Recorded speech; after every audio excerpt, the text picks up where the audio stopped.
그런데 저도 여러분들의 이제 말씀을 들으면서 특히나 이 양도세 부분이나 이런 부분이 필요하다라고 말씀하시는 분들하고도 되게 진하게 말씀을 나눴어요. 근데 하나 느낀 점이 있었습니다.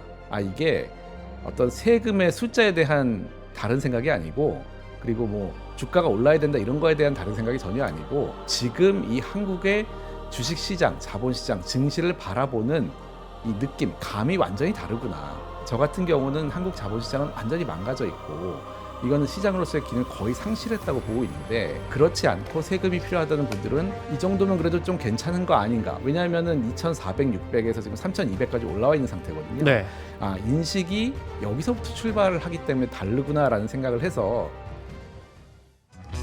심층인터뷰 시작합니다. 논란의 세법 개정안, 정부 여당은 아직도 뚜렷하게 결정을 못하고 있는 것 같아요. 고민하고 있는 것 같은데, 그 사이에 우리 증시 오늘 또 비교적 큰 폭으로 내렸습니다.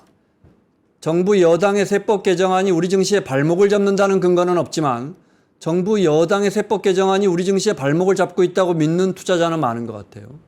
그럼 이건 증시의 악재겠죠. 네. 한국 기업 거버넌스 포럼의 부회장으로 일하고 있는 포레스트랩의 천준범 변호사 모셨습니다. 어서 오세요. 네, 안녕하세요. 우리 상법 개정을 독립운동 하듯이 주장해 오신 천 변호사님 모시고. 네. 그래도 우리 세법 개정안 먼저 여쭤봐야죠. 네네. 예를 들어 오늘 주가 많이 내렸어요. 네네. 이런 것도 영향이 있다고 보십니까? 세법 개정안 때문에? 그러니까 이게 세법 개정안이 이제 입법 예고가 끝나고 이제 정부 이제 국무회의로 넘어가는 것 같습니다. 그런데 이게 벌써 2주가 됐거든요. 근데 처음에 이제 폭락을 한 다음에 계속 좀 주가도 지지부진하고 있는 것 같고, 처음에는 굉장히 놀라면서도 투자자들이 방향성이 이상하다는 말씀을 많이 했던 것 같아요. 코스피 5천을 외치면서 왜 투자자들이 무조건 시장에서 나가는 쪽에 세법 개정을 추진을 하는지에 대해서 굉장히 의구심을 가졌던 것 같거든요. 근데 그러면서 그 다음에 거기에 대한 논란이 있고 계속 논의가 벌어지면서 어느 정도는 좀 이해를 하시는 분들도 생긴 것 같습니다.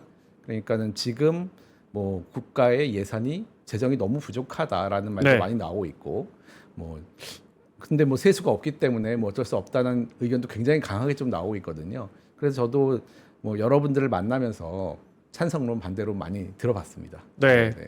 아니 근본적으로 민주적인 정당이나 정부에서 사실은 뭐 우리 또 터놓고 이야기해서 전성준 의원 쪽이나 이소영 의원 쪽이나 서로 명분과 논리가 있어서 치열하게 논쟁하고 답을 찾아가는 과정 자체는 너무 좋습니다. 오히려 내 생각이 맞아, 너는 틀렸어 이렇게 말하는 그런 대중이 있다면 그건 잘못된 것이겠죠. 근데 이제 문제는 우리 투자자 입장에서 생각을 해야 되니까. 지금 지적하신 것처럼 그러니까 지금 정부의 큰 정책, 국민들이 크게 기대하고 있는 것 중에 하나가 이제 코스피 5천이잖아요. 근데 만약에 정부가 생각해온 어떤 공정성의 틀이 있는데 그것 중에 일부가 코스피 5천에 반하는 거다. 이럴 때 이제 정부 여당이 선택을 해야 되는 거죠. 맞습니다. 지금 선택할 시간이에요. 그렇죠. 입법 예고가 끝났고 이제 정부로 넘어갔고 정부에서 국회로 넘기는 게 또 한 2주 후에 일어날 거거든요. 국회에서 물론 또 토론이 일어날 것 같긴 합니다. 그런데 저도 여러분들의 이제 말씀을 들으면서 특히나 이 양도세 부분이나 이런 부분이 필요하다라고 말씀하시는 분들하고도 되게 진하게 말씀을 나눴어요. 근데 하나 느낀 점이 있었습니다. 이게 어떤 세금의 숫자에 대한 다른 생각이 아니고, 그리고 뭐 주가가 올라야 된다 이런 거에 대한 다른 생각이 전혀 아니고, 지금 이 한국의 주식시장, 자본시장, 증시를 바라보는 이 느낌, 감이 완전히 다르구나. 지금 투자자, 저 같은 경우는 한국 자본시장은 완전히 망가져 있고 이거는 시장으로서의 기능을 거의 상실했다고 보고 있는데, 그렇지 않고 세금이 필요하다는 분들은 이 정도면 그래도 좀 괜찮은 거 아닌가. 왜냐하면은 2,400, 600에서 지금 3,200까지 올라와 있는 상태거든요. 인식이 여기서부터 출발을 하기 때문에 다르구나라는 생각을 해서 오늘 그 관련된 자료를 조금 가져왔습니다. 보면서 설명 들을까요? 처음에는 좀 이제 생뚱맞지만은 대만 얘기를 좀 이제 하면서 시작을 해보려고 합니다. 오늘 기사, 어제 기사죠. 나왔는데요. 대만이 이제 국민 1인당 국민 소득 4만 달러로 내년에는 한국, 일본을 다 추월한다고 합니다. 그래서 대만 경제 성장률이 좀 저도 깜짝 놀랐는데 대만 정도에 대한 경제가 GDP 성장률이 4.45%가 나오고 있대요. 우리나라는 반면에 0.8%로 반토막 날 예정이라고 하고요. 이게 굉장히 마음이 아프고 우리나라가 대만과 이제 엎치락뒤치락 하면서 1인당 GDP 경쟁을 해왔는데 그 가운데에는 오른쪽에 제가 이제 마크를 적었던 이 TSMC라는 굉장히 큰 회사가 있죠. 그래서 아마 시청자들 여러분께서 이제 TSMC 이름은 들어봤지만 이게 어느 정도 규모가 되는지 회사에 대해서 감이 좀 없으실 수 있을 것 같아가지고 뭐 이렇게 그냥 우리 유튜브 같은데 많이 보면은 항성의 크기 해가지고 나오는 거 있잖아요. 별의 크기입니다. 그래서 오른쪽에 이제 파란색에 있는 게 삼성전자 크기라고 볼게요. 이게 지금 어제자로 466조, 오늘자로 466조 시가총액인데 우리들이 잘 알고 있는 이제 아마존, 구글, 알파벳이죠. 메타 같은 이제 3천조 클럽이 있고 오른쪽 위에는 이제 엔비디아, 뭐 마이크로소프트, 애플 조금 미달하고 있지만 5천조 클럽이 있습니다. 네. 그러면 몇 년 전까지 애플과 삼성전자가 제 기억에 한 2배 정도였고 네. 지금 10배가 되버렸어요. 10배 이상 지금 차이가 나고 있어요. 그러면 과연 이 TSMC라고 하는 대만의 삼성전자의 경쟁사로도 우리가 많이 알려져 있고 파운드리 강자로 알려져 있는 이 TSMC는 도대체 어느 정도의 별일까? 천조 되지 않아요? 네. 그래서 그림을 한번 그려보고 시작하려고 합니다. 자, TSMC는 또 많이 올랐구나. 1733조예요. 그래서 저도 이제 이 그림을 그리면서 다시 한번 뭔가 좀 가슴이 싸해진 느낌이 있더라고요. 아니 이게 우리나라에서 제일 큰 삼성전자도 TSMC에 비해서도 4분의 1밖에 안 되는 시가총액을 갖고 있는 이 현상이 도대체 물론 매출도 이제 능가하고 이익도 능가를 하고는 있습니다. 하지만 4배까지는 차이 나지 않거든요. 그럼요. 그런데 이 TSMC라는 이 나라를 필두로 대만이 지금 성공을 거두고 있는 이 상황을 우리가 그냥 바라만 보고 있어야 되는 거냐. 자본시장이 성장한다는 게 얼마나 지금 미국에서 보면 알 수 있지만 지금 1700조 제 기억에 불과 몇 년 전에 1000조였단 말이에요. 700조 커졌으면 우리나라 1년 재정보다 더 커진 거예요. 대한민국 1년 나라 살림 돈보다 더 커진 거예요. 저 기업 하나가. 그러니까 어마어마한 일이 지금 벌어지고 있고 이 TSMC를 필두로 지금 대만의 반도체 산업을 엄청나게 성장을 하면서 이제 GDP 성장률도 4%가 넘는 그런 상황입니다. 근데 이제 우리나라 아까 이제 처음에 드린 말씀으로 넘어가면은 이런 이제 생각들을 하시는 것 같아요. 아 이게 지금 뚜껑을 열어보니까 정부가 시작해가지고 국가 재정이 부족하단 말이죠. 돈이 없다. 근데 할 일은 많고 뭔가 경기도 부양을 해야 되고 여러 가지 쓸 돈은 많은데 굉장히 지금 빵꾸가 많이 나 있다. 그러면 세금을 어디선가 걷어야 되는데 아니 주식시장에 뭔가 지난 정부에서 감세를 많이 해놓은 것 같다라는 거는 뭐 팩트일 텐데 그거를 이제 되돌리냐 마냐의 지금 의사결정을 할 때 처음 말씀드린 그 생각이 있는 것 같습니다. 아, 이만하면 3,200인데 물론 5,000이 우리의 목표이긴 하지만은 3,200 괜찮은 거 아닌가라는 생각을 할 수도 있다고 봅니다. 왜냐하면 주식을 하지 않거나 이 시장에 있지 않으신 분들은 기존에 항상 코스피라는 거는 2,000 정도의 그냥 박스피에 갇혀 있었던 시장이었기 때문에 3,000이 괜찮게 느껴질 수 있습니다. 하지만 제가 처음 이제 대만 얘기를 한 이유는 그렇죠. 이제 오늘 또 떨어지긴 했지만 이제 3,100 정도에서 지금 코스피가 있는데 이 그래프만 놓고 보면 뭐 이만하면 많이 오른 거 아닌가? 어떠신가요? 일단 저는 변호사님 생각과 조금 다릅니다. 네네. 그러니까 진보 정부가 들어서고 공정함 어떤 게 옳은 것인가에 그 루트를 밟아가고 있다고 생각하거든요. 그러다가 현실과 명분이 부딪힌 것이죠. 대주주 과세 기준, 양도세 과세 기준도 사실은 2022년에 강화한 다음에 1인당 한 27억 정도 양도 차익을 얻었다는 거 아니에요. 그러니까 그 밑에는 이제 다 빠졌는데 그러면 주식으로 죄송합니다. 주식으로 한 10억 번 사람은 세금 하나도 안 내는 예를 들자면요. 여러 경우의 수가 있지만 이게 이제 민주당 입장에서는 아니 근로소득세로 따지면 10억 버는 사람은 거의 한 40% 넘게 실효세율이 나올 텐데 주식으로 10억 벌어서 1원도 세금을 안 내? 그건 맞는 생각이죠. 맞는 생각이죠. 근데 문제는 이게 증시에서 걸림돌이 돼버리면 그러니까 이제 답을 못 내고 그렇죠. 있는 이제 뭐 배당소득세나 금투세나 소득이 있는 곳에 세금이 있어야 된다 당연한 말입니다. 너무 당연한 말인데 이제 저도 한참 토론을 할 때 그 말씀을 드렸어요. 지금 우리 주식시장이 만약에 막 닌겔 꽂고 있는 환자라고 생각해 봅시다. 이제 막 기력을 막 닌겔 맞아가지고 이제 조금 일어나려고 하는 이제 조금 힘 일어나려고 하는데 갑자기 거기서 병원비 내라고 돈 청구서 딱 갖다 내면 되냐 이거죠. 이제. 이렇게 한번 비유를 해보려고 하는데 결정적으로 이 말씀만 드리고 네. 결정적으로 더 잘하시겠지만 네. 예를 들어 배당소득 35% 매겨도 세수가 세수가 거의 뭐 2천억, 3천억밖에 안 들어옵니다. 그러니까요. 네. 그래서 크게 지금 이제 숫자의 문제라기보다는 저는 이제 방향성의 문제라고 많이 말씀을 드리는데 왜냐하면 이 두 가지의 세금이 지금 뭐 대주 양도세 하향 조정이나 배당소득 분리과세가 예상보다 좀 더 높게 설정된 것 자체는 방향성으로 본다면은 앞으로 5천을 향해서 막 가야 되는 이 상황에서 조금이든 많이든 모르겠지만은 무조건 투자금이 시장에서 나가는 쪽입니다. 그렇죠? 그게 크게 나갈지 작게 나갈지는 모르겠지만 무조건 나가는 쪽의 정책이거든요. 그러니까는 사람들이 투자자 입장에서는 그 시그널이 도대체 뭐냐 이게 이렇게 생각하는 거예요. 그리고 이제 우리나라의 지금 자본시장에 국내에 있는 많은 개인 자금이 다 해외로 나가 있습니다. 1,000조 넘게 나가 있고 그리고 해외 장기 투자자들은 한국에 들어오지 않고 있습니다. 그러니까는 한국 시장에 지금 돈이 거의 말라붙은 상태에서 해외로 나간 한국 사람 돈, 해외에 있는 외국 사람 돈을 증시로 넣어야 되는 상황인데 이 들어오려고 막 가다 보니까는 2, 3개월 만에 갑자기 이상한 시그널이 온단 말이에요.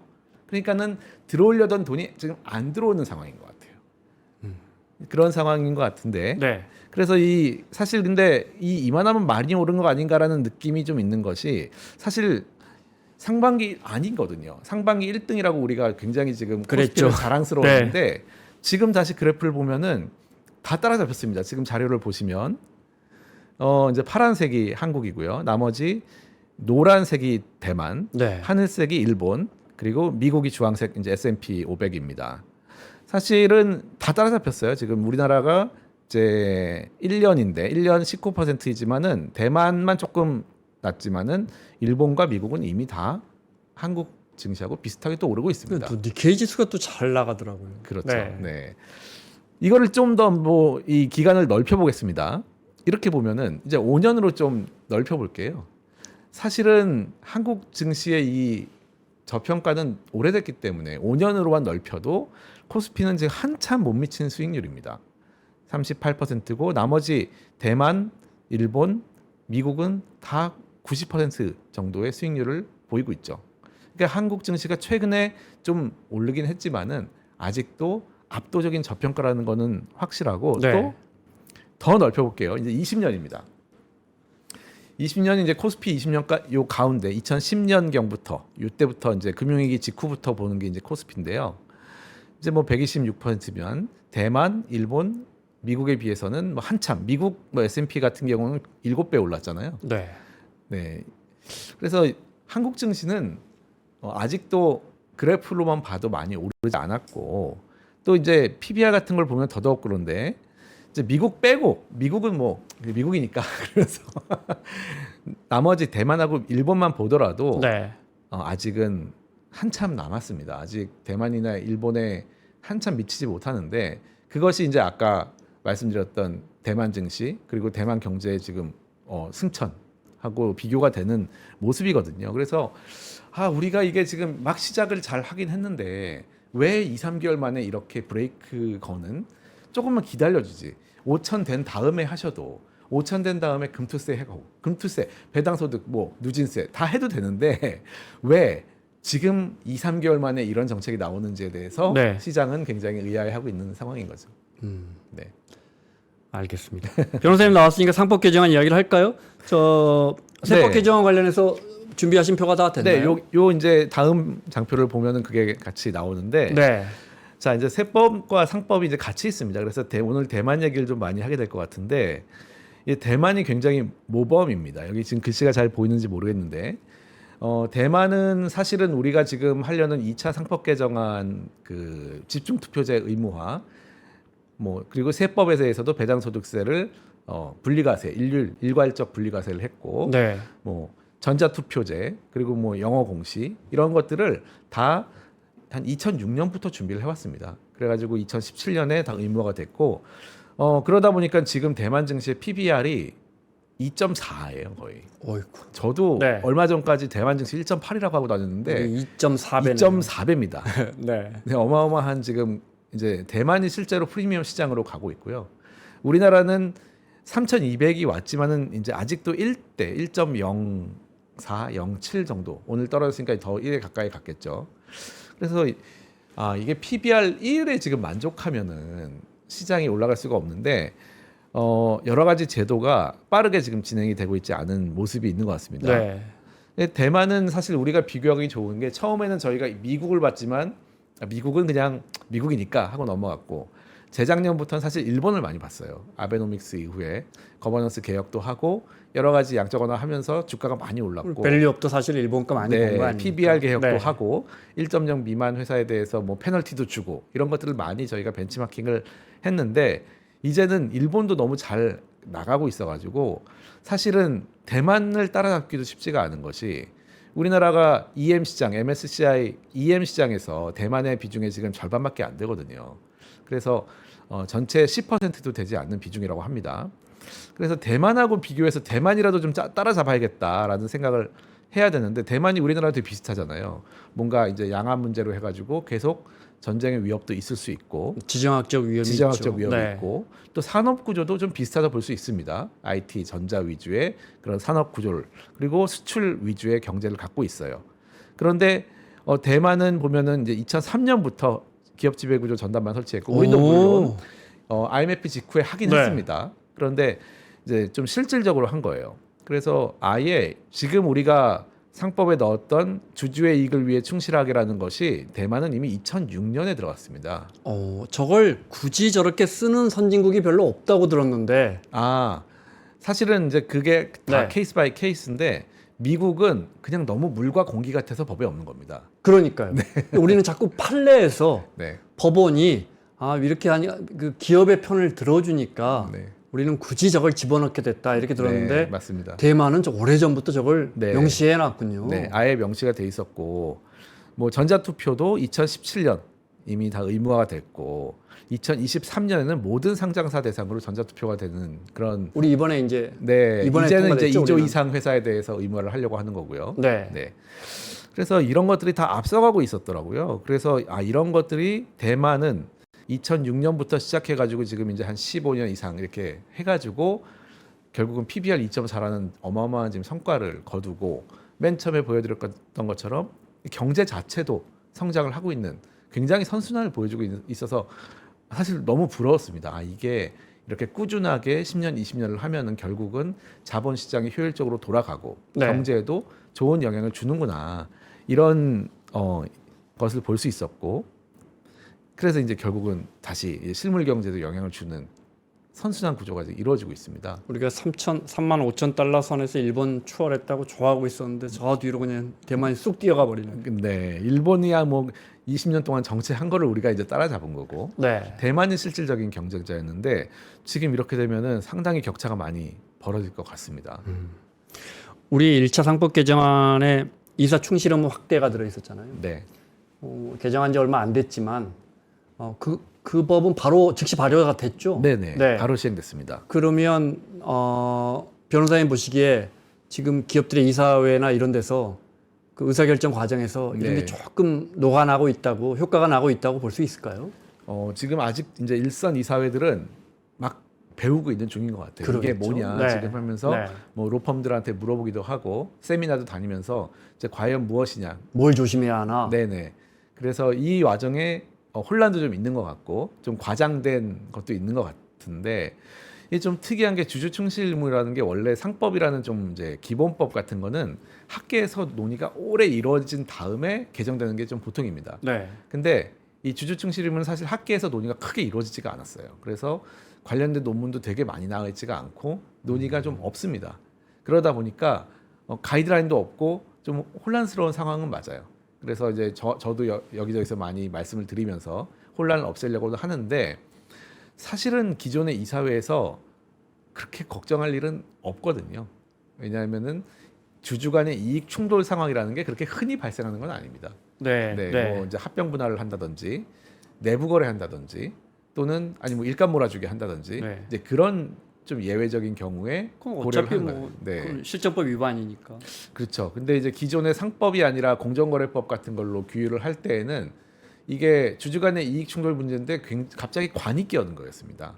그러다 보니까 관은 자기한테 증명 책임이 다 있어요. 사실은 뭐 형사도 마찬가지지만은 그러다 보니까는 무죄도 많이 나고 인력도 부족하기 때문에 모든 회사의 일에 관여할 수도 없습니다. 그러다 보니까 되게 사각지대도 많았고 그런 문제가 많아서 이제는 상법에다 넣어서 주주가 다 감시를 해라 이런 쪽으로 가는 거거든요. 이제 곧 정착은 될 것 같은데 아직은 이사님들이 좀 많이 두려워가지고 이렇게 위축돼 있는 상태인 것 같아요. 그래도 어찌됐든 간에 사실 이 논쟁의 시작점이라고 할 거예요. 예를 들어 LG화학에서 LG엔솔 나오는 것처럼 이렇게 중복 상장하는 그래서 그냥 일반 투자자들은 앉아서 손해를 보는 그런 거는 분명히 어려워졌죠. 그렇죠. 그래서 최근에 이제 케이스가 몇 개 나오는데 뭐 법원에 잠깐 가 있기도 하지만은 사실은 법원에 가기 전에 이 시장에서 해결되는 문제들이 꽤 지금 보이고 있거든요. 뭐 이제 태광산업 같은 경우에도 자사주 기반의 이비를 이제 교환사채 발행을 했다가 일단은 지금 철회하고 아마 소송 중인 걸로 알고 있고요. 근데 이제 시장의 압력으로 일단은 철회 물러난 상태인 거죠. 이제 자사주를 제3자한테 처분을 하는데 24%가 넘는 굉장히 큰 지분이었단 말이죠. 거기에 대해서 회사 돈으로 샀는데 뭔가 우호적인 제3자한테 넘기는 거에 대해서 굉장한 반발이 있었고 또 최근에 이제 파마리서치라는 유명한 리쥬란으로 유명했던 그 회사도 어떻게 보면 기존에 많이 했던 방식의 인적 분할을 한 다음에 그거를 지주회사로 만드는 그런 딜을 하려고 하다가 시장의 또 압력에 굉장히 부딪혀가지고 스스로 철회하기도 했고 이게 어떻게 보면은 바람직하고 어떻게 보면은 이게 법으로 형성되지가 않기 때문에 아쉬운 점도 좀 있는 그런 그게 무슨 말씀입니다. 왜냐하면 이게 만약에 스스로 철회를 안 하면 끝까지 버텼으면은 이제 법원에 가서 뭔가 어떻게 될지 모른다. 판결로 형성이 돼가지고 법리가 나오고 그게 다 퍼져가지고 어떤 규율이 되고 가이드가 될 수 있었을 텐데 이제는 왜 그렇게 해야 되는지 그런 거에 대한 정리가 안 돼 있는 상태니까 여론에 밀려서 접어버리면 어떻게 보면은 법으로 가기 전에 문화적으로 해결이 된 거기 때문에 바람직하다고도 볼 수 있는데 어떻게 보면은 아쉬운 법이 형성되지 않았기 때문에 좀 아쉬운 점도 있는 그런 상황인 것 같습니다. 특히 법률가로서는 더 그러시겠네요. 근데 저는 뭐 판례로 이게 딱 규정이 돼서 대한민국 자본시장에 이런 건 이제 앞으로 어려워 하지 마 이렇게 돼야 되는데 개인적으로는 사실은 문화적으로 해결되는 게 아직은 더 좋아 보입니다. 왜냐하면 이게 아까 말씀드린 것처럼 이론적으로 막 연구가 되다가 지금 개정된 게 아니에요. 그래서 일선에 계시는 판사님들이 아직 이게 뭔지 잘 모르시고 이거에 대해서 어떻게 해석을 해야 될지 참고 자료가 별로 없어요 지금. 그러니까 아마도 굉장히 판결하시기에는 조금 두렵거나 조금 보수적으로 가실 가능성도 저는 좀 있다고 보거든요. 그래서 이제 이사 충실 업무가 확대 그 규정이 삽입됐는데도 불구하고 그렇죠. 왜냐하면 이게 그냥 원칙 조항이기 때문에 하나하나 쪼개가지고 돼 있지 않습니다. 그냥 뭐 주주를 위해 충실하게 직무를 수행해야 된다. 그리고 총주주 이익을 보호해야 된다. 그리고 전체 주주의 이익을 공평하게 취급해야 된다. 이런 뭔가 되게 추상적인 얘기예요. 이제 그러면 만약에 케이스가 만들어지면은 이 추상적인 단어들을 어떻게 해석해야 되는지는 완전히 판사의 이제 재량에 맡겨지게 되거든요.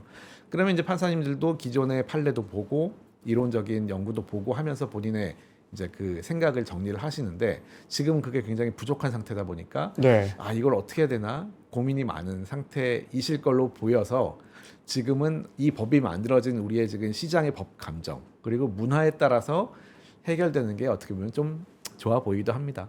그리고 하나씩 더 살펴볼게요. 예를 들어 전자투표 의무화는 이제 주총을 하면 그 전에는 뭐 말이 전자투표지 도입하는 회사가 별로 없었는데 이제 의무화가 됐다면 제가 주주예요. 아주 소액 주주. 그럼 뭐 안내 문자라도 옵니까? 당신 어차피 주총 혹시 안 오실 겁니다. 안 오면 스마트폰에 이렇게 해서 주총 전자투표로 할 수 있는데 할 거예요. 그게 보통 이렇게 되는 겁니까? 예탁결전에서 날아가는 문자가 가긴 갑니다. 잘 모르시죠 다들. 일단은 그렇게 할 수는 있게 돼 있습니다. 그러면 어찌됐든 물론 무슨 현안이 있는 기업들은 사실은 많지 않고 우리가 네. 또 소액 투자하면서 그 현안에 대해서 막 이렇게 주주로서 참여하는 일도 없지만 네. 어찌됐건 내가 주주로서 주총에 모바일 폰을 이용해서 한 표 행사할 수 있다는 걸 고지는 한다 이 말씀이시죠. 네네, 이제 의무화 됐으니까. 네. 의무화되는 회사들은 이제 무조건 열어야 되고 네. 의결권 행사할 수 있게 해줘야 되는 거죠. 그러면 이거 왜 여쭤봤냐면 네. 예를 들어 어떤 뭐 행동주의까지 가지 않더라도 내가 투자한 상장사에 어떤 이벤트가 있어요. 근데 이제 언론에서도 많이 비판적이고 내가 봐도 이거 좀 잘은 모르지만 말이 안 되는 것 같거든요. 네. 그러면 내가 이렇게 하다못해 뭐 500만 원을 갖고 있어도 참여할 수 있는 거죠. 우리 국민들이 이런 거 잘하거든요. 네네. 이 참여할 수 중요합니다. 있게 된 거죠. 그렇습니다. 네. 그리고 이제 그 집중 투표제하고 전자 투표제가 이제 같이 되게 되면 굉장히 더 효과를 볼 수가 있습니다. 집중 투표는 아직 안 됐고요. 네. 집중 투표 의무화가 돼 버리면은 이제 어떻게든 지금까지는 전자 투표를 하더라도 네. 사표가 될 가능성이 되게 높았거든요. 왜냐하면은 사실은 지배주주가 한 30% 갖고 있는 회사는 저희가 아무리 전자투표로 이제 가더라도 참여율이 70%를 잘 넘기가 힘듭니다. 7, 80% 아주 높아야 75% 정도. 그러겠죠. 네. 그래서 사실상 30% 주주가 거의 과반수에 가까운 지분을 행사하게 되는 상황이거든요. 그러니까 일반 소액 주주들이 가서 투표권을 행사하더라도 의결권 행사하더라도 사실상 뭘 바꾸기는 어려운데 이제 집중 투표제가 의무화가 되면은 네. 누군가가 이제 뭐 행동주의 펀드든지 기관 투자자들이 집중 투표제 청구를 하고 이제 이사를 선임하게 되겠죠. 그러면 거기에 자기의 투표가 그 이사가 2명이면 2배, 3명이면 3배로 돼가지고 한 명한테 몰아주게 됩니다. 네. 그러면 이 그 행동주의든지 어떤 기관 투자자가 원하는 실제 이사를 뽑는데 기여를 하는데 훨씬 더 영향을 주게 되거든요.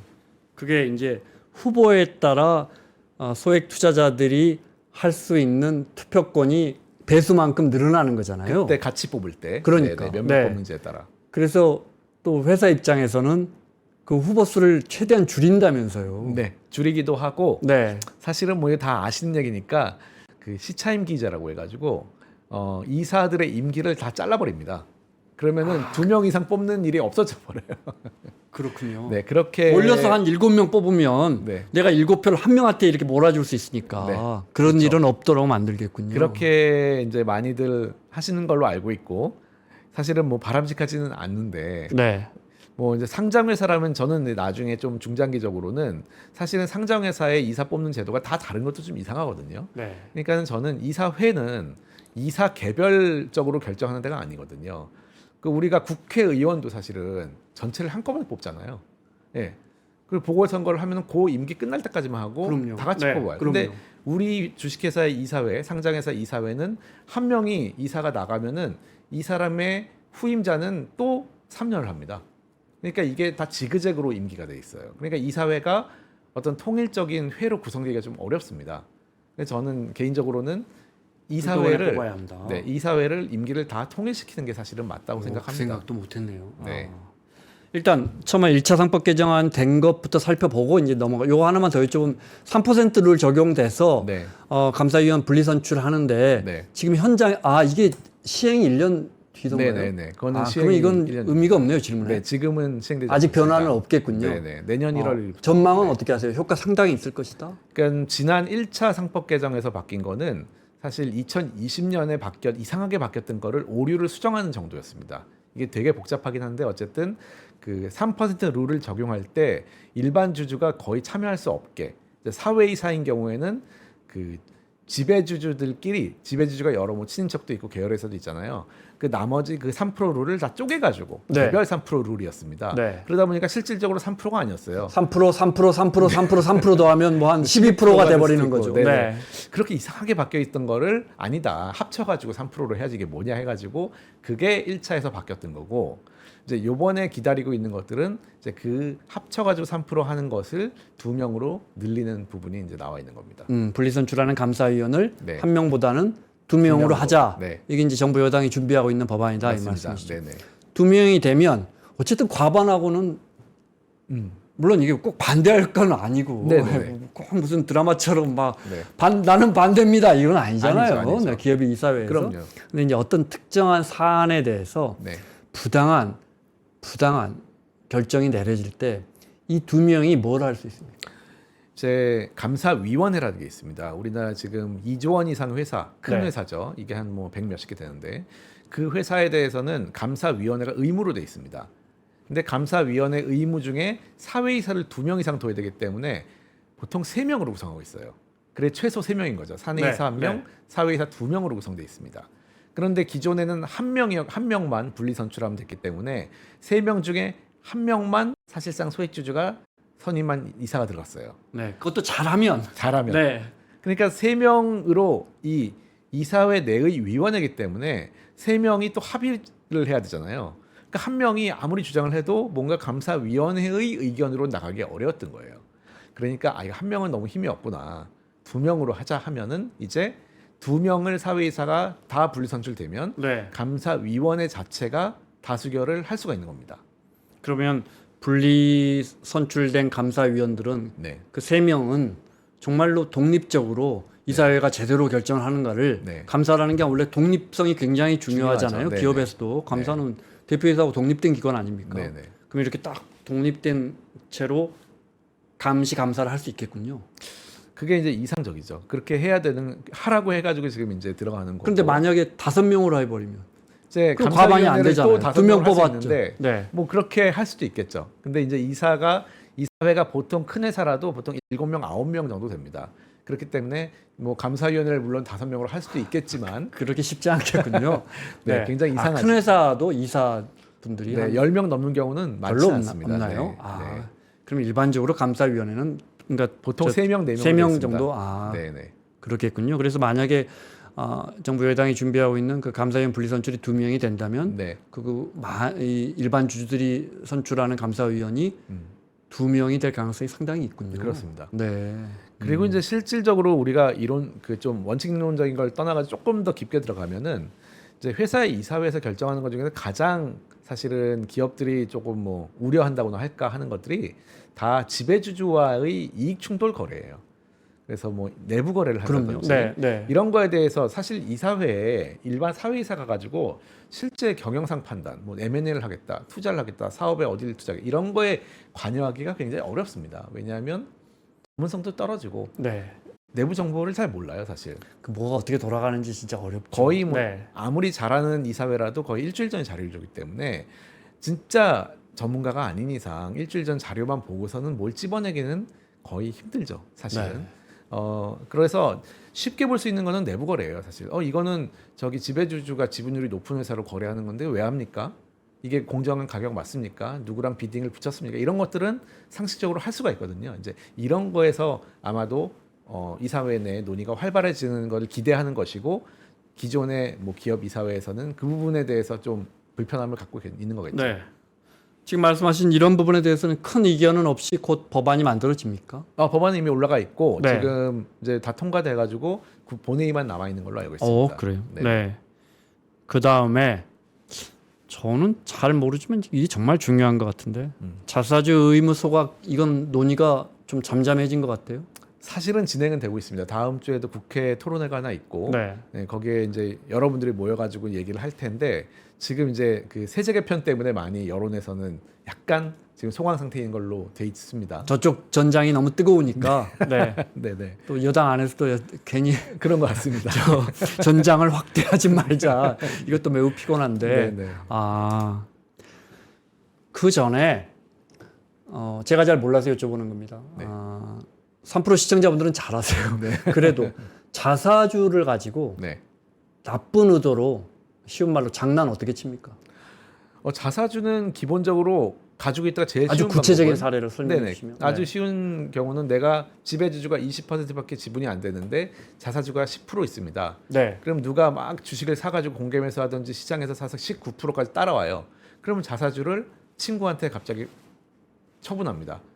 우호 지분이 확 늘어나. 네, 그러면 우호 지분 합쳐서 내 지분이 30%가 되기 때문에 이 19% 산 그 주주가 더 이상 어떻게 보면 공격할 수가 없는 상황을 만드는 거죠. 가장 쉬운 방법이고요. 근데 그거는 어떻게 보면 경영권 방어라고도 할 수 있는 거잖아요. 정상적인. 그렇죠. 그러면 소액 주주가 이 경우에는 물량이 늘어나니까 손해를 보는 거죠. 그렇지 않습니다. 왜냐하면 이게 지배 주주를 위해서 쓰는 거는 어쨌든 지금 상법에서도 기존 상법에서도 다 불법입니다, 사실. 그런데 거기에 이제 핑계를 이 사람은 전체 회사를 위해서 나쁜 주주야라는 이제 프레임을 씌워가지고 공격을 하기 때문에. 그런데 미국의 포이즌 필도 지배주주가 내가 싫어하는 이대주주가 올라오기 때문에 포이즌 필을 할 거야라는 거 아니고, 이 주주가 우리 회사를 망가뜨릴 주주이기 때문에 안 됩니다라는 논리는 있습니다. 그래서 아무리 그래도 이제 제3자한테 넘길 때에는 이게 회사 돈으로 산 거거든요. 네. 회사 돈이 들어간 거기 때문에 전체 회사의 이익을 위해서 써야 됩니다. 그래서 이제 판례도 똑같긴 한데 제3자한테 유증을 할 때에는 이게 경영권 분쟁 상황에서는 제3자 유증을 굉장히 엄격하게 봅니다. 지배주주 당신을 위해서 하는 건 안 되고 전체 회사를 위해서 했는지 보는데, 이제 자사주인 경우에는 이상하게 그걸 좀 약하게 보는 판례가 좀 있어가지고 아직도 이제 그거를 할 수가 있고, 예를 들면 이제 삼성물산 합병할 때 KCC한테 7% 정도 넘겨가지고 찬성을 하게 만드는 그런 식으로 많이 쓰여왔죠. 근데 롯데렌탈은 유증해주지 않았어요? 고액을 롯데렌탈 이번에 팔 때. 네네. 근데 아직 그게 결정 안 된 안 건가요? 됐습니다. 왜냐하면 그게 2월달에 계약이 됐고, 네, 그러면서 공시가 떴었는데, 네. 아직은 그 이제 공정거래위원회 지금 기업결합 심사 중에 있거든요. 네. 그래서 그 심사가 오케이가 나와야지만 유증을 하게 돼 있습니다. 오너는 자신의 지분을 경영권 프리미엄 받아서 네. 아주 비싸, 거의 2배 값인가 받았. 3배 정도입니다. 3배 정도 받았죠. 160% 정도의 경영권 프리미엄 붙었어요. 똑같은 주식인데 일반 주주들이 갖고 있는 똑같은 주식인데. 그 당시 시가가 한 28,000원이었는데 아마 매가가 7만 원이 넘었습니다. 네. 네. 그래서 그러면 사가는 인수하는 롯데렌탈이라는 우리나라 최대 렌트카 회사를 네. 사가는 사람들은 왜 저걸 저렇게 비싸게 사가나 했더니. 네. 유증을 훨씬 싸게 할 수 있기 때문에. 네. 이제 이게 기존에 저희가 이제 시장에서의 인식이 좀 약할 때는 되게 인식 없이 많이 했던 딜이에요. 구주를 사고 신주를 해가지고 뭔가 이제, 왜냐하면은 인수하는 사람 입장에서는 신주를 여기다가 받은 다음에 내 돈을 넣는들 어차피 내 회사기 때문에 네. 내가 지배주주고 다수주주기 때문에 그 돈은 또 내가 처분할 수 있는 겁니다. 그러니까 그냥 내 돈 넣고 주식 받는 거예요. 중요한 건 네. 얼마에 사냐, 그렇죠. 얼마에 그러니까 그거를 증자가 싸게, 되느냐잖아요. 싸게 증자됐기 때문에 네. 평단을 낮출 수 있기 때문에 그렇게 많이 했거든요. 근데 이제 그거는 이사 입장에서는 굉장히 문제가 있을 수 있는 겁니다. 왜냐면 이사가 왜 지배주주가 된 이 제3자한테 네. 이 사람은 분명히 경영권 프리미엄 받고 비싸게 사간 사람인데 얘한테는 시가라는 명분으로 싸게 어떻게 유증을 하는 거지? 그러니까요. 네, 그거는 그래서 논란이 있고 지금 주주 충실 의무 하에서는 허용이 안 된다고 보는 게 맞을 걸로 지금 생각을 하고 있습니다. 게다가 우리 제일 중요한 이야기 안 했잖아요. 가만 앉아 있는 개인 주주는 그냥 네. 주가가 늘어난 것만큼 네, 기업 가치가 희석되니까 희석됩니다. 앉아서 주가가 떨어지는 맞습니다. 거 뭐 아니에요? 20% 유증을 하면은 내 주식 가치는 정확히 갑자기 20% 떨어지는 거 아니에요? 네. 10분의 8이 돼 버리는 거죠. 네. 이런 것들이 고쳐져야 하는데 네. 일단 그 방향은 우리가 지금 뭐 한술에 배부를 수는 없지만 상법 개정안하고 뭐 이런 식으로 하면 지배구조 고치고 네. 자본시장 계속 투명하게 만들어가고 있지만 변호사님 오늘 설명 들어보니까 야 더디가 굉장히 더디구나. 그래서 그런 우리나라의 생각이 들어요. 제도적인 문제 때문에 이제 코리아 디스카운트라는 게 별게 아니고 사실상 저는 이중 가격이라고 보고 있습니다. 그러니까 지배주주는 이중 가격으로 비싸게 팔고 사고 있고 시장에서 일반 주식을 사고 파는 사람들은 싸게 사고 팔고 있는 두 가지 가격이 지금 존재하거든요. 네. 이제 그 관련해 가지고 사실은 이제 오늘 또 말씀 나눌 것이 이제 자지상장 폐지 문제인데 네. 그것도 보면은 그것이 아주 이중 가격이라는 게 적나라하게 드러납니다. 네. 알려주십시오. 자, 아까 그래서 이제 자료를 보면 이 코스피 5천이라는 게 사실 그렇게 어려운 거 아니거든요. 아까 말씀드린 대만 PBR 2.4인데 코스피가 지금 PBR 1.0이라고 부를 때 1.7만 돼도 지금 격차가 1.7인데 1.4인데 거기에 0.7 절반만 따라가도 바로 5천 넘습니다. 이게 이게 그렇게 어려운 게 아니구나라는 생각을 할 수 있습니다. 네. 그런데 그러니까 이제- PBR 1.7 그러니까 네, 굉장히 올리자가 아니고 네. 정상 수준까지만 가자라고도 표현할 수 개도국 평균이 1.78 정도 됩니다. 그러니까 네네. 그렇게 표현할 수도 있는 거죠. 맞습니다. 네. 그러니까 한국이 지금 30명 한반인 그 학교에서 한 28등 정도 하고 있는 거예요. 지금 그런데 그러지만 15등까지만 좀 올려보자. 사실 과외할 때 보면은 그거 어렵지 않거든요. 네. 과외 많이 15등짜리 해보셨나 봐요. 네. 네. 15등짜리를 1등 만드는 건 어렵지만. 귀에 쏙 들어옵니다. 네. 그래서 이 자진 상장 폐지 러시가 최근에 있다고 해서 이거는 상법 개정됐으니까 네. 나는 기업 공개하기 싫어. 네. 이런저런 네. 부당한 간섭받기 싫어. 네. 자본금 다 돌려줄 테니까. 그리고 난 상장 폐지할 거야. 이런 네. 기업들이 늘고 있습니다. 늘고 있다고 합니다. 그래서 네. 뭐 올해만 해도 벌써 열 몇 개여가지고 원래는 매년 한 대여섯 개밖에 없었는데 올해 열 몇 개여가지고 아 이거는 상법 개정의 여파가 아니냐라는 이제 말씀을 하시는 분들이 있는데 자, 이 그래프를 보고 보면은 아 그게 맞나 하는 생각을 할 수 있습니다. 이게 지금 아까 보여드렸던 코스피 지수입니다. 네. 3,200까지 와 있는데 이게 이제 PBR 1.0에서 3,200이란 말이에요. 그럼 대만 절반 따라가기 1.7만 해도 5천이 돼요, 사실은. 근데 그러면 그렇다면은 아 일반적으로 세계적으로는 주식의 값이 한 이 정도 되는 거구나라고 네. 알 수 있어요. 그렇죠? 그러면은 지금 우리나라에서의 공개 시장 가격의 어떤 회사의 주식값은 이 정도이지만 아 이거는 원래 어느 세계의 어느 나라 가도 이 정도는 돼라고 할 수 있죠. 네. 최소한. 네. 그러면 실제 기업 가치는 이겁니다, 사실은. 그러면 이만큼 지금 차이가 갭이 있는 상태거든요. 자진 상장 폐지를 한다는 거는 이제 요만큼의 코리아 디스카운트를 사실 먹겠다는 겁니다.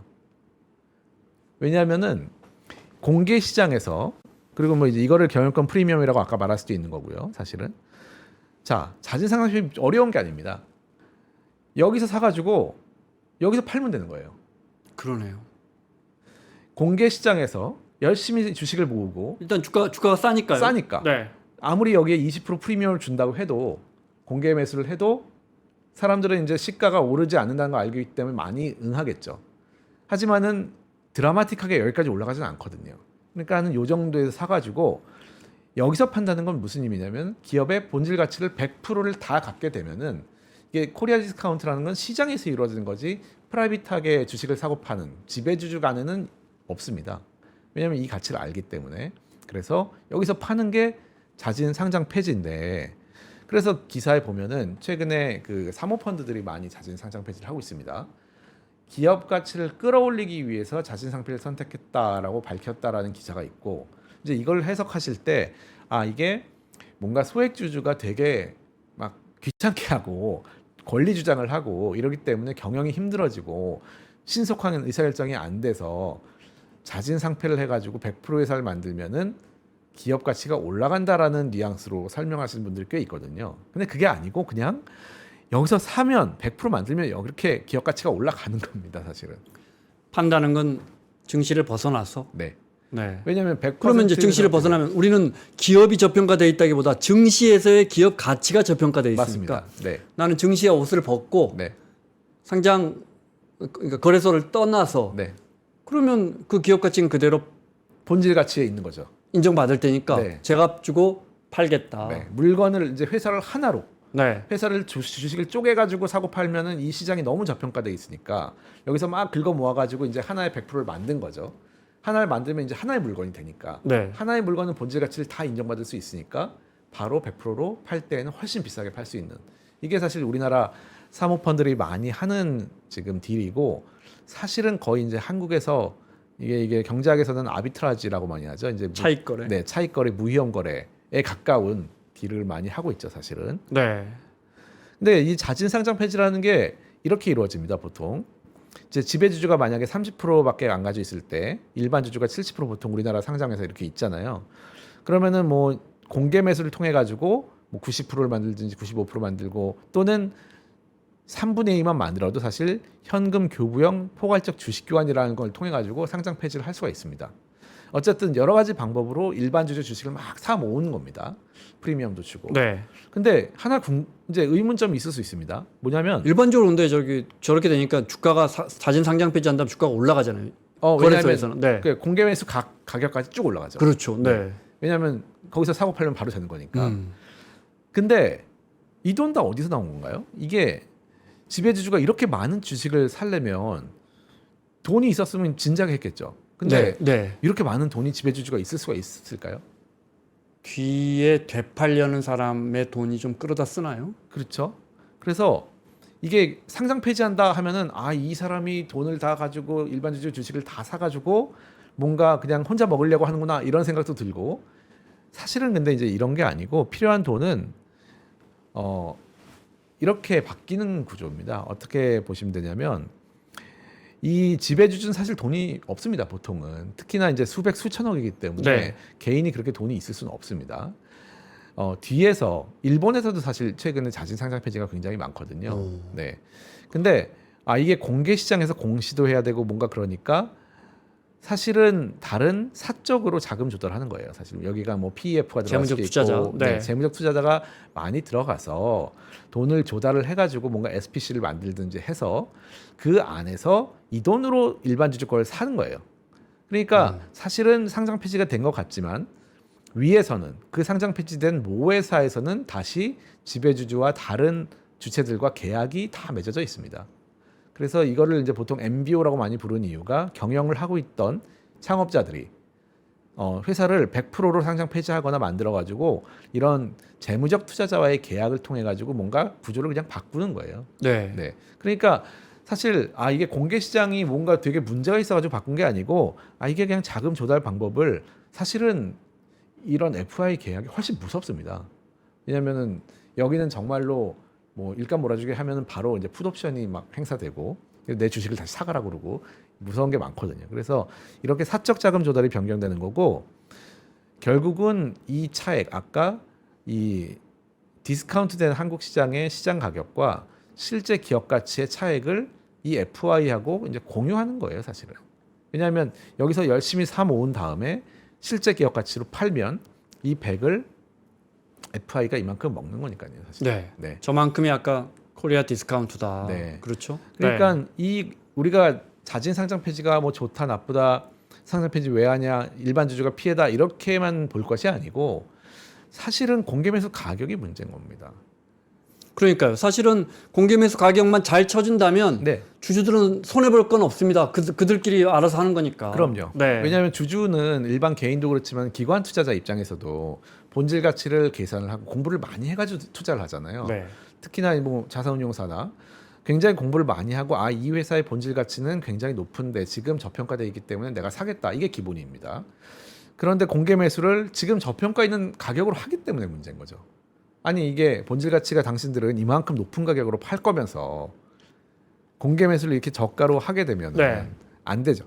그러니까 변호사님 말씀대로 하자면 네. 우리 증시가 제값을 받고 있다면 주가가 진짜 정상대로 돌아가고 있다면 네. 이 거래는 현실적으로 어렵겠네요. 그렇죠. 왜냐하면 차익이 안 남을 거 아니에요. 그 다음에는 외국에서는 사실 이제 인수를 해가지고 판다는 거는 그 회사의 실질적인 가치를 높이기 위한 활동을 합니다. 네. 뭐 경영자를 바꿔가지고 더 잘하는 사람을 바꾼다든지 아니면 재무 구조를 바꿔가지고 좀 더 네. 효율적인 대로 자본이 투입되도록 한다든지 기존에 비효율이 있는 거를 공부를 한 다음에 내가 지배주주가 돼가지고 바꾸겠다. 그러면 이 회사가 더 가치가 올라간다. 이게 이제 공식인데 우리나라는 그거보다 더 쉬운 게 너무 많은 거예요. 이거는 시장가가 너무 낮으니까 일단 들어가가지고 그 자체만 만들어서 100으로 만들어 팔아도 네. 그냥 돈이 남아요. 얼마나 좋은 시장입니까 지금? 만약에 자진 상장 폐지를 추진하는 상당히 중견기업이 있는데 네. 국민연금이 갖고 있어요. 국민연금이 한 8% 갖고 있다고 치죠. 네. 국민연금이 한 150개 기업 정도가 네, 8% 많이 갖고 있다면서요? 네, 네. 그럼 절대 국민연금은 어느 정도 협상력이 있습니까? 없죠. 왜냐하면 우리나라에서 지금 이제 여러 가지가 있는데 공개 매수나 자진 상장 폐지를 할 때 많은 가격이 시가에 연동돼 있습니다. 이게 자본시장법인데 네. 합병도 마찬가지고 그러다 보니까 이게 시가에 연동돼 있는 가격을 알고 있기 때문에 거기에 공개 매수를 조금만 높게 쳐줘도 사실은 들어가야 되는 상황입니다. 예를 들어서 지금 PBR 1.0이어서 이게 이상하다. 1.7까지 올라갈 건데 하면서 기다리고 있다가도 공개 매수를 PBR 1.1에 하겠습니다. 라며 하면은 고민을 할 수밖에 없는 상황인 거예요. 네. 네, 왜냐하면 이 우리나라 증시 디스카운트가 언제 해결될지는 알 수 없으니까.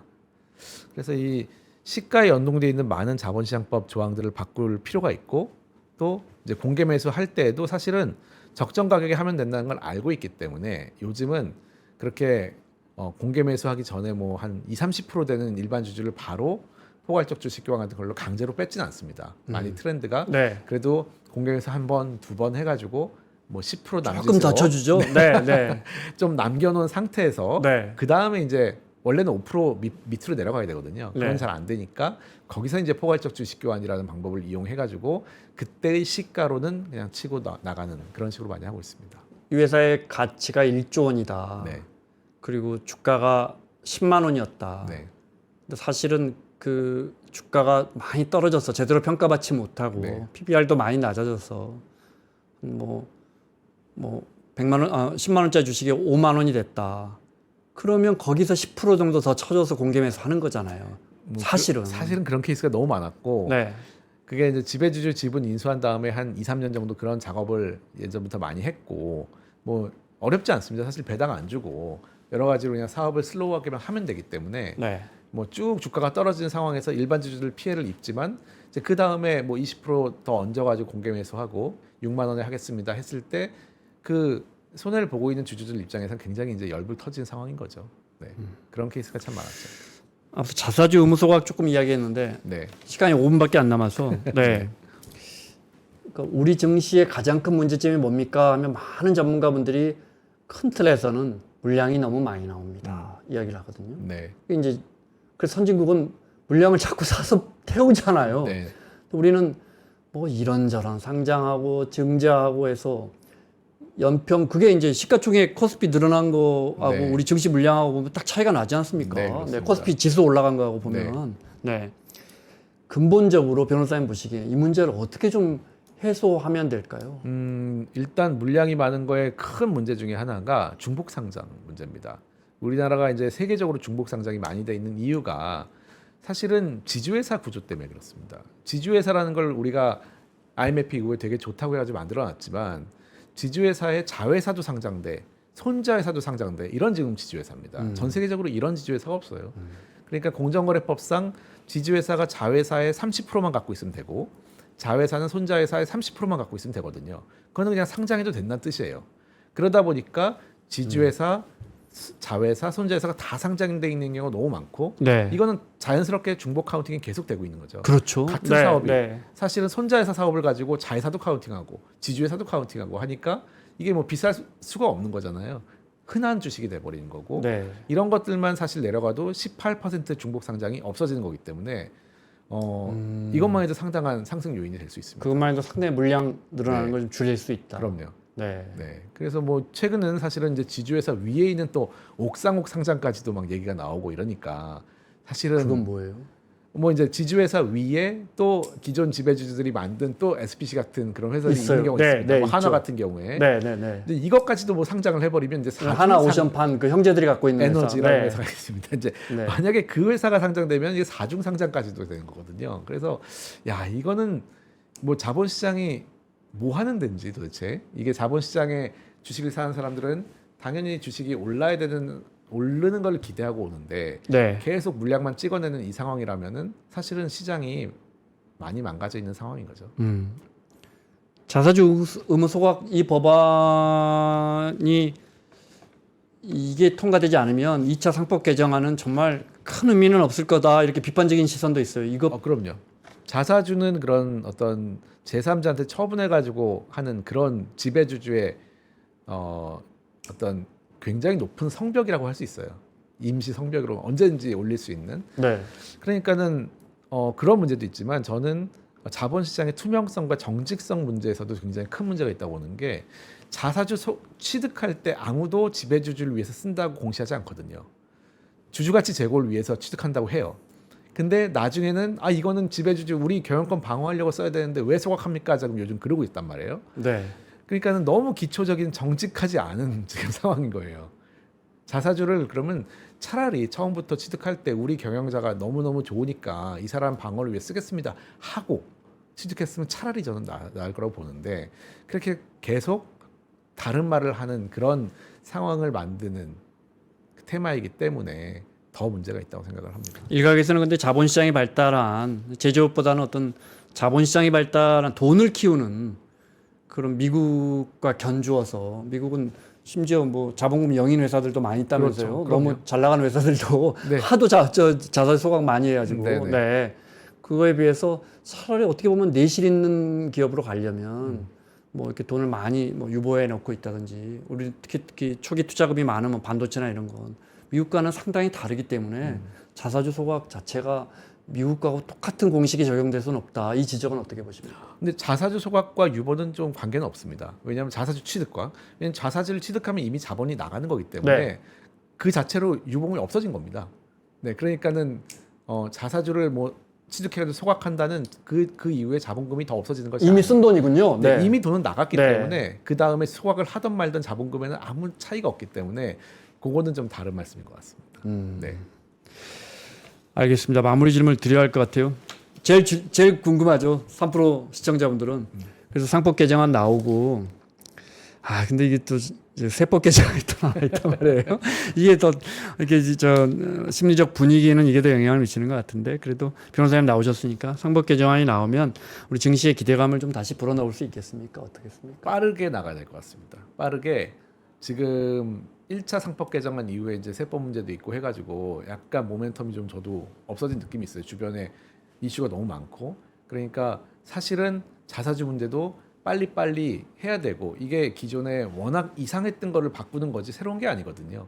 그러니까 글로벌 스탠다드로 가고 그냥 외국인 투자자가 보기에 이상하지 않은 갈라파고스가 아닌 걸로만 만드는 그런 네. 상황이기 때문에 이거는 뭐 좌고우면 할 게 하나도 없고 그냥 빠르게 직진을 해줘야지만 일단은 다른 사람들하고 다른 나라의 자본시장과 그나마 경쟁을 할 수 있는 상황이 되는 거기 때문에 빠르게 진행돼야지만 더 상승 여력이 있지 않을까 싶습니다.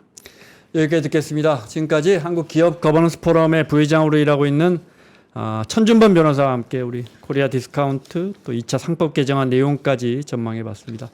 오늘 설명 고맙습니다. 네, 감사합니다.